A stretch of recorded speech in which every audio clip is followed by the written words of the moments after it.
Nice. I think this is no recording. So good morning, good afternoon, good evening. Evening for me, I'm in Australia, so it's 8 o'clock p.m. Welcome to our last This for Social Good event of the year. Very exciting because it's a very different event than the one we normally organize. I'd like also to call out my colleagues from This for Social Good. We got Ada, Marianne, Nisa. I don't know if you want to say a few words, but ladies will also have a bit of a play, and we're going to share the topic tonight. So I'm like the sort of the MC introducing the event, but it's a fairly casual event. We're not very formal, so we've got a few slides to show you, making sure you understand the content, but there's no time and space for the Q&A. So if you have questions, don't hesitate to ask questions. I think there's no, it's better to understand the project and what it's about. So welcome to This for Social Good, because it looks like most of you are first timers. I'm going to share my screen and show you a few slides. Promise, there's not that many. It's not a lecture. Maybe see, can you see the slides? Yeah. Yeah. Cool. It's presentation mode that we can see. Yeah. Okay. Here we go. Yeah. So welcome to our Physicalizing data for the better world. I think that's a very amazing project. So as I said, the session will be recorded and it will be shared. So if you know you've got colleagues that missed out on the event, we're going to promote as well and then share the video after the event, maybe tomorrow. Very quick show of the agenda. So I'm going to quickly explain what is This for Social Good. That'd be useful since you guys haven't participated in any project before. And then we'll have a project interaction, Marianne, data physicalization, so dig into the actual detail. So Marianne, Nisa, and Ada would be sharing the stage with me, basically explaining the project, giving you examples, and then specific details about the project, such as deliveries, deadline, how to submit the project.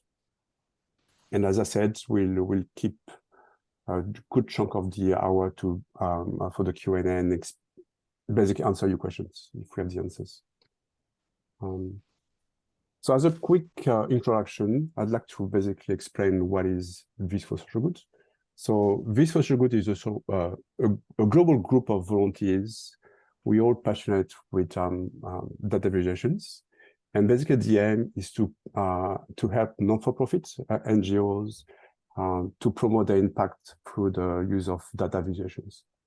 So we are tool agnostic. We don't prescribe any softwares. Often people ask, do you use Tableau, use Power BI, use whatever. So people can use their skills and can bring any kind of software systems that they want. That project is quite special because it's not software-based, it's physical, so I think it might be a bit different. But in general, we work with non-for-profit. The non-for-profit would basically provide the data and we visualize the data with the tool we want.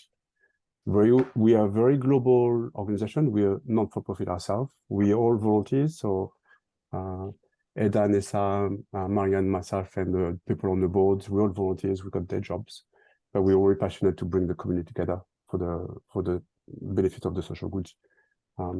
As you can see with that dashboard, we spread everywhere in the world.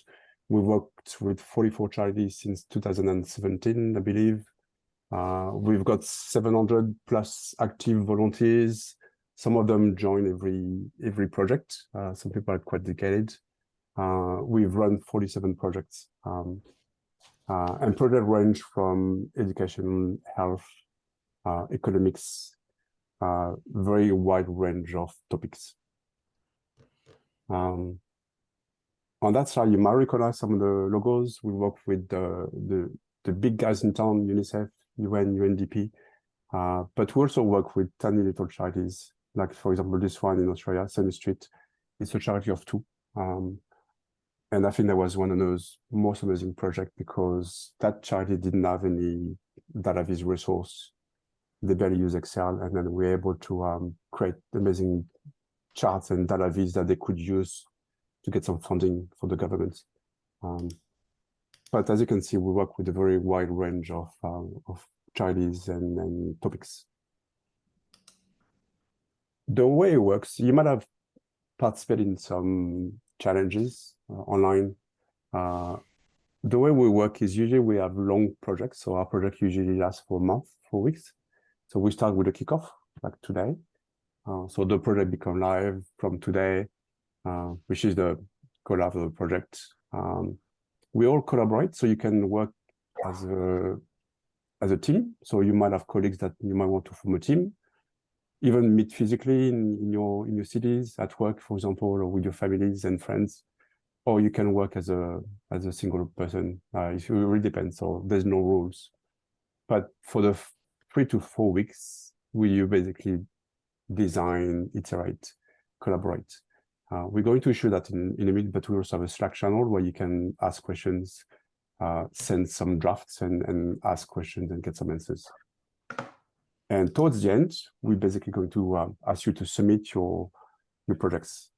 So when we work with traditional charities, the volunteers would create a dashboard or charts in Tableau Public, in Power BI, in Excel, or so I think the submission process might be a bit different for that project, but we just want to submit your work, your design, or photo or video or something like this. But so we're sort of closing the loop with your project. We collaborate, and then you submit at the end with a view to, and that's something that one that is my talk after, but on December the 2nd, we'll have the This Was a Good Summit, which is our end of the year kind of, I don't want to say party, end of the year event, or where we'll basically celebrate some of those projects and maybe ask you to come and then present potentially. So keep that in mind.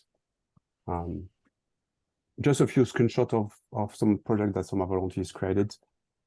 Amazing designs, but very impactful. I think the key of those ones, they were done for not-for-profit. The non-for-profit really appreciate the type of design that the volunteers produce. I think that was it for the introductions. Who's next? Is that you, Nisa? Yeah. Hi everyone, I'm Nisa. As Frederick has said, I'm part of the board together with Frederick, Marian, and Ida. So today I'm here to talk about the end of year project, which is how you saw on the invite is physicalizing data for a better world. So this project is very different for the people that are coming back from the previous projects. As Frederick mentioned before, we had the charities or NGOs behind it, providing data, providing requirements, and we will do the projects in the 4 weeks, and we will deliver, we will have the selection from the charities itself, and then the selected entries will present on an event such as this one, like a call, and then the charity itself will select the works they wanted to take with them, if we can say that. So this one, it's beyond that. This project, what we wanted to highlight is the power of storytelling, is the power of seeing insights in a different manner, and also creativity. And Ida will kind of explain you what is physicalization if it is the first time you are meeting this type of jargon, let's call it. But she will give you examples, so you will be a little bit more familiar with what we are looking for. But as the previous projects, what we do have is key dates. So, of course, we are all here together for the kickoff, but then in 4 weeks' time, that is our submission deadline. So by then, we will have hopefully many submissions where you collaborated with your children, your colleagues, or even you did as an individual entry. And when you submit, we will then the board itself and the committee will look at the submissions and will select a few between 3 to 4 to be presented on the end of year summit. As I did put on the chat, it will be a party, no, but it is a bigger event by end of year where we want to celebrate you. We want to celebrate our volunteers. We want to celebrate the NGOs that work with us. At the same time, we want to give you a platform to showcase your work to the world, so to any people that will join that call. And that summit will happen on December 1st. We will send more information as we get closer to the event, but it's just to keep in mind, if you are participating and if you are selected, potentially you will be on that event too with us. Frederick, can I have the next slide, please?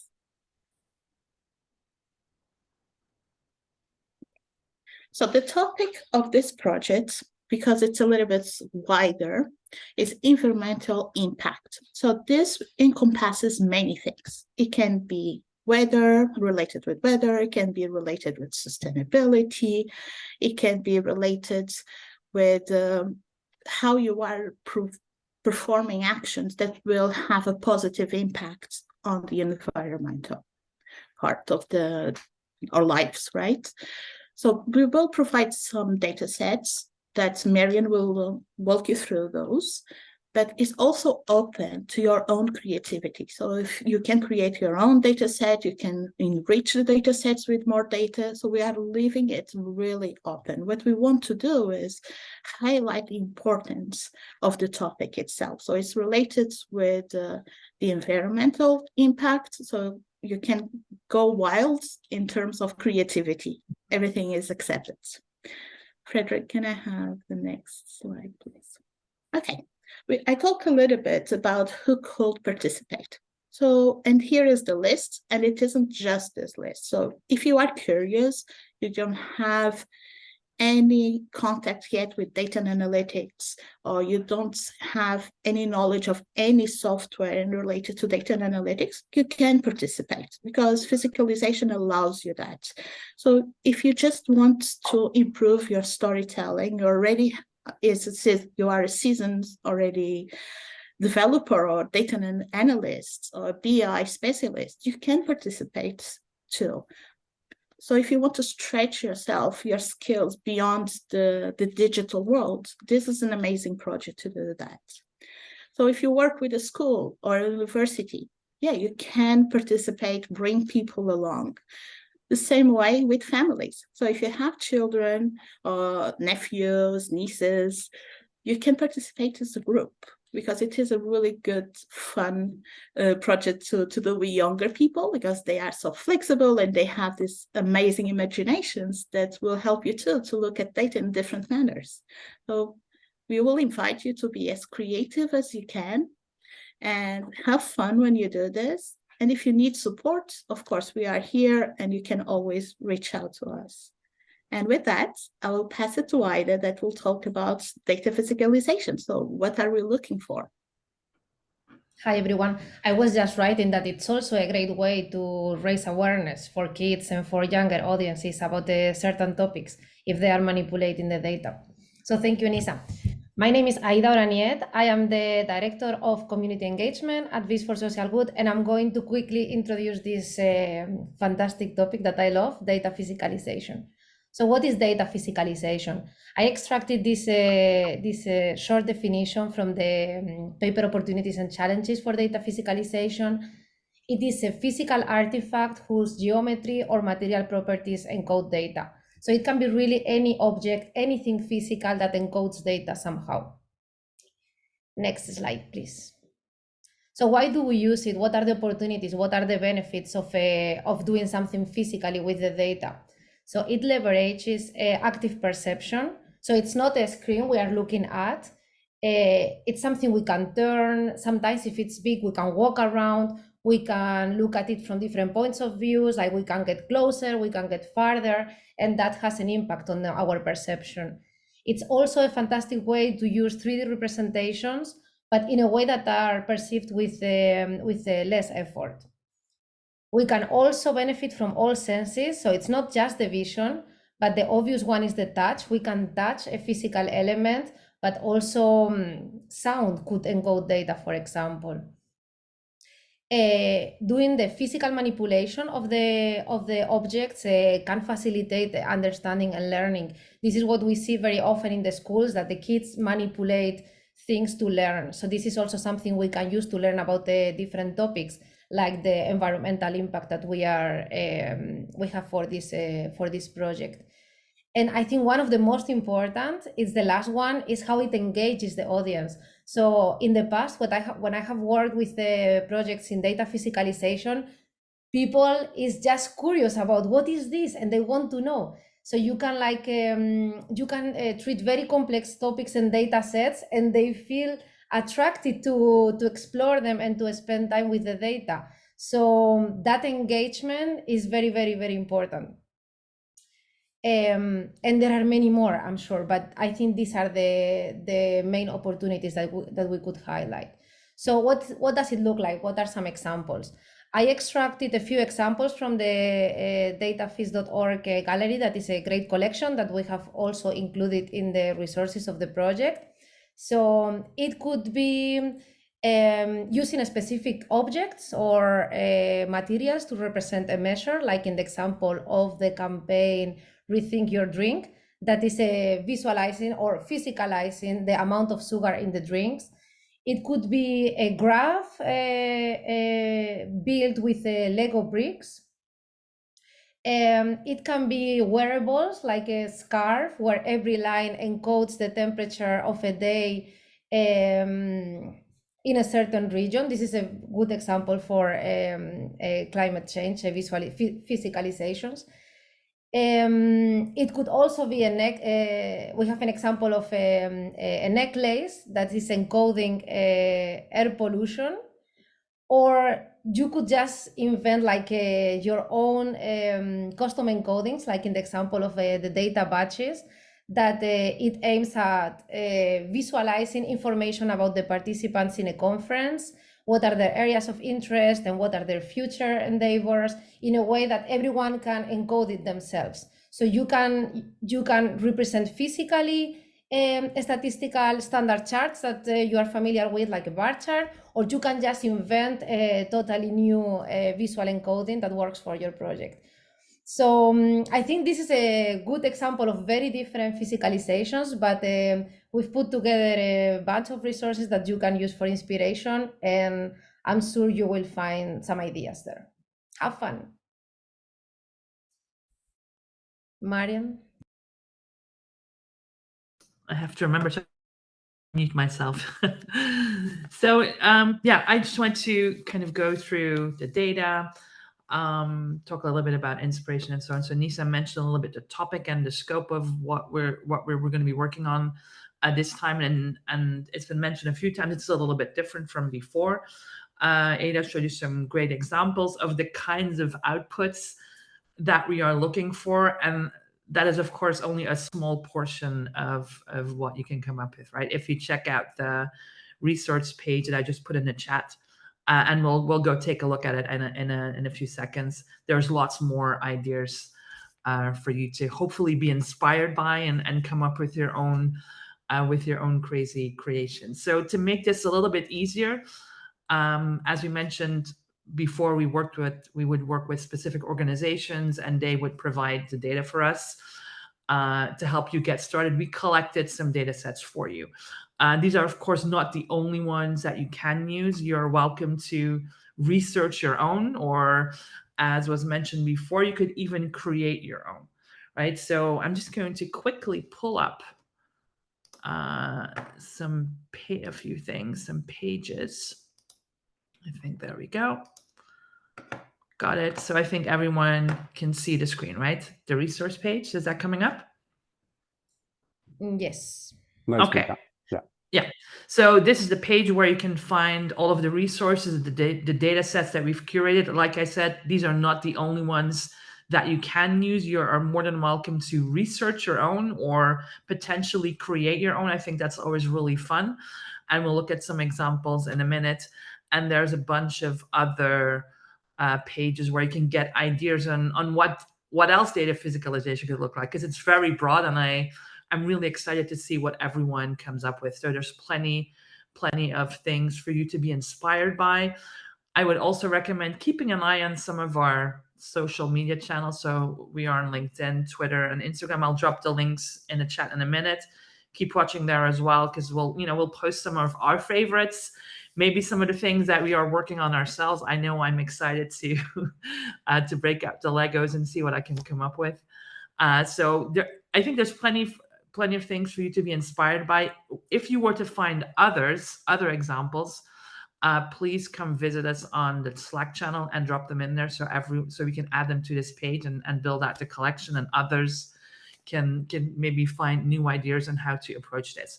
So this is the resource page, right? It's the link that we dropped in the chat. It also has the link to our project page. I'm just going to pull it up for a second too, just to kind of, it has a little bit of a summary of the things that we talked about today. And I think we're going to share this deck in a follow-up email as well, right? With the recording, is that right, Fred? Yeah. I couldn't find the mute button. Okay.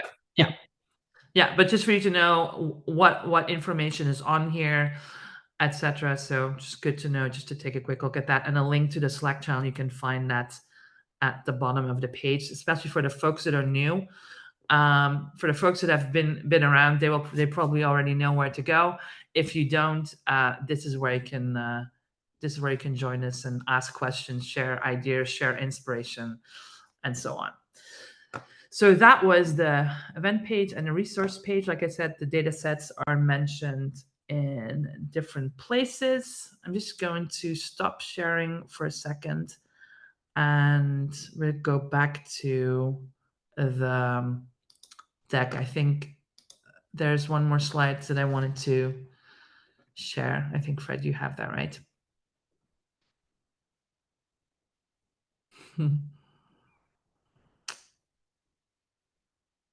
Hang on, let me find it. I'm sorry, maybe I should have just pulled it up. Oh no, because you're going to close That's this out, so I just need to let me check. have that open. Yeah, Um, that's a cool background. Yeah. Is that this one? Yeah, this one. So like I mentioned, we curated some data sets for you. If you're wondering, I want to collect my own data, which I think is really fun and an easy way to create something simple. If you're wondering what that could be, just to give you some ideas, right? You could, for a week or two, kind of collect data on how many times you didn't use a plastic water bottle, or you filled your water bottle, or how many times did I use a recyclable coffee cup, or I'm taking public transportation versus going to work, or the types of things that you're recycling, or the items that you're buying without packaging, right? There's lots of things that you can create your own data sets on. It doesn't have to be complicated. If you go to the resource page, there's some really cool kits. I think they're from Tableau, I don't remember, but it's for activities that you can do with kids and how you create your own data sets, but really anyone can use these, right? So I recommend that you check those out. I think I wanted to highlight again, this is free for anyone to join in whichever way they want, right? If you want to do something solo, that's great. If you want to collaborate with your friends, your colleagues, your children, your family, your grandparents, whoever that is, that's completely up to you. There's no criteria there. And maybe go to the next one. There again, I think that has the link to the Slack channel. So make sure that you join that and you kind of share what you're working on, or ask questions, or, hey, I found this really cool idea, whatever that is, and others benefit from that as well.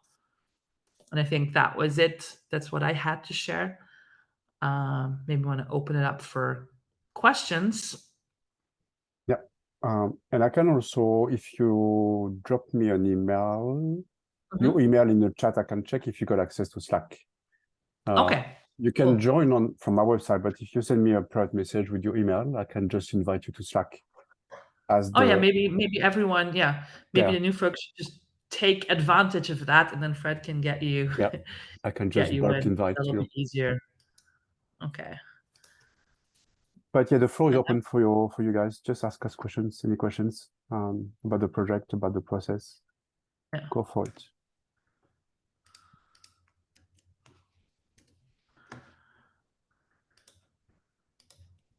No one has any questions. No questions? Nobody's got any questions. I'm curious to know why some of the newer folks, what made them join. That would be interesting to know. Yeah, that's a good question. Yeah. I think you did. Go ahead. Thank you very much. I'm Judith from Hungary, from the European Capital of Culture.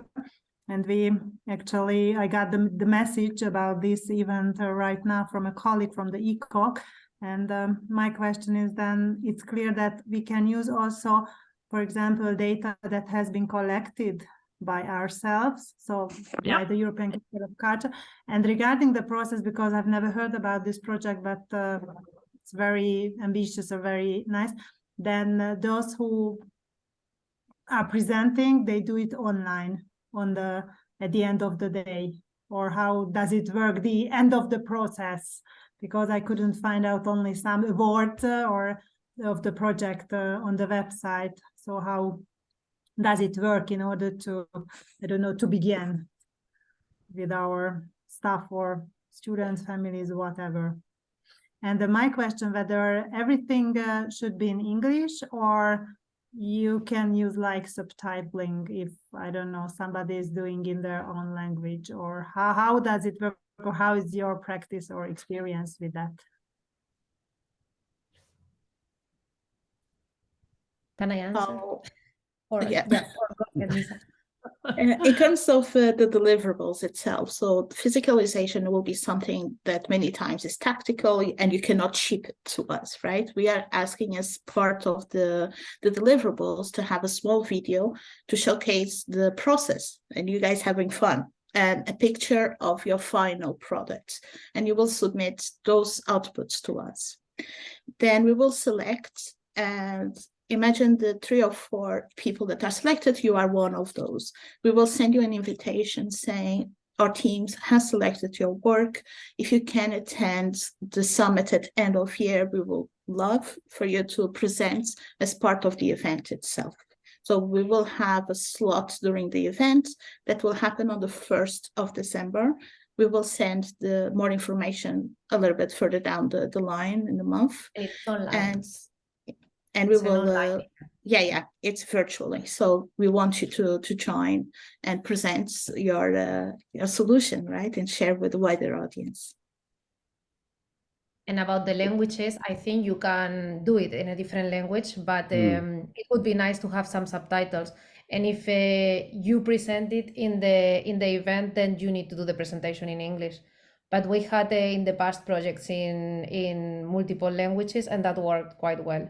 Yeah. But yeah, to some extent, you will reach a wider audience if you translate a bit into English, at least. Yeah. Okay, thank you very much. You're welcome.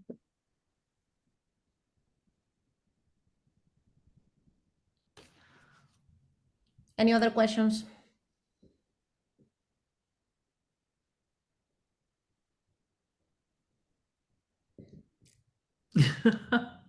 Good then. I hope everyone is just already kind of thinking about what they can come up with, and we've sparked so many ideas that it's that everyone's gone quiet, which is fine. Same with Marianne. I was interested to understand for the beginners, what did you expect? Is it something that you thought it was? I know if someone is not shy to just turn the microphone and explain. You never heard about Visual Social Good, but is it something that you expected? Did you understand what it is, or are you confused? Don't be shy. We're all here to have fun as well. It's not a paid event, or we're not charging anyone. So if you feel it's too confusing, we can take feedback. So let us know. It's important.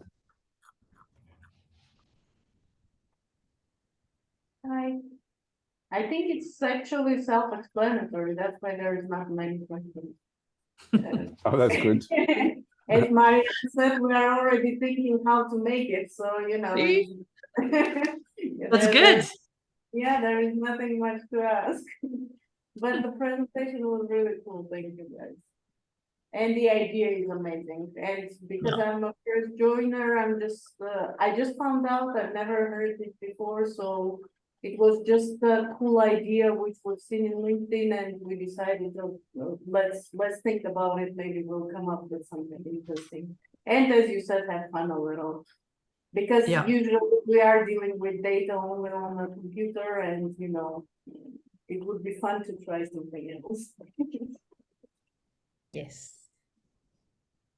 think it's also a great way to come up with a lot more creative things, I find, when you put some constraints around it, right? So we're really looking for this physical outputs, and that, I think, in my experience, when you set up constraints like that, I'm always surprised by what people come up with.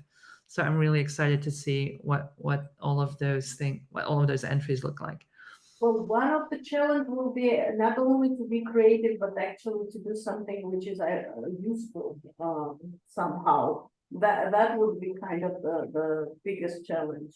Because I have like millions of ideas and it will be looking cool, but how it would be actually giving the information correctly or be used somehow, that would be the interesting.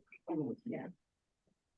I think if you're looking for ideas on what those things could possibly be, because I know it's hard to kind of get your head around it, like, how am I going to do this? The resource page has really a nice collection of very different things. So that will hopefully give you some ideas. And I think as it relates to data, you can use the data sets that we provided, but I think it might be simpler to try and create something yourself, and you don't need a lot of data points to create something, right? So that might be an easier way to get started.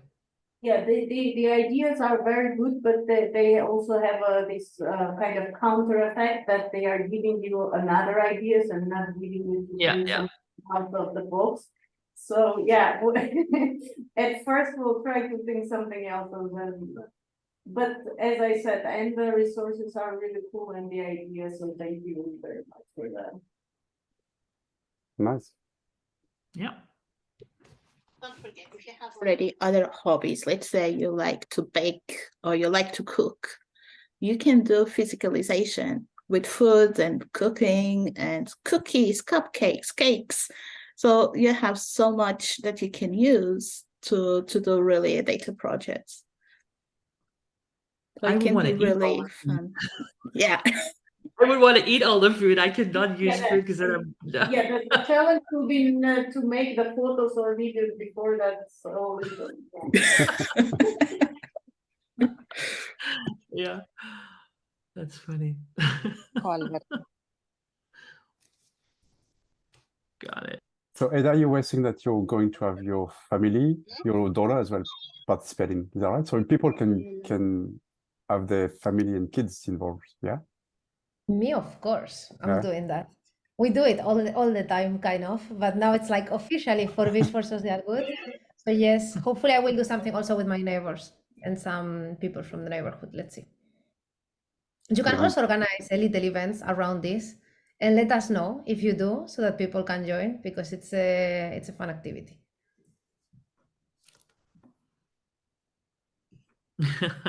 I love the thing about the Legos. She's like, finally, I can use all of the Legos. For me, it's the same. I have a box sitting here that I got for Christmas last year, and I haven't done anything with it. So now this is like a good opportunity to make use of that. And don't forget, you have Halloween. So it can be a good project if the kids are out of school. Maybe the candy wrappers, you can do something with it. Or they have to do a visualization with the candy before they eat it. Who knows? I think it'll be fun. Yeah. Good. I think that we have a plan and lots of excitement. So if there's no more questions, I think we can probably close. So as we discussed, I'm going to send the recording. Make sure you're on Slack. If you got questions, if you want to share some of the work as a follow, if you need a mentor, one of us can help. Eda is the expert as well in that kind of space, so you can leverage expertise as well. So you might have some ideas, but not too sure where to start. Eda can guide you. All of us can give you a hand. You can buddy with someone else, but Slack is really the first point of contact. If you want to engage with the group, I think it's probably the best platform for that kind of collaboration. Thanks everyone for joining. thank you. I'm just gonna invite you, Jude, to Slack. So if you're not on Slack, you can reply to put your email in the chat. So send us an email.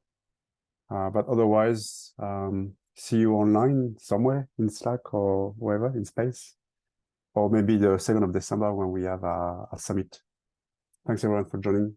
Thanks Lisa, Ida, Maria, and all of you participants. See Thank you you, around. everyone. Bye. Bye-bye. Bye. Thank you so much.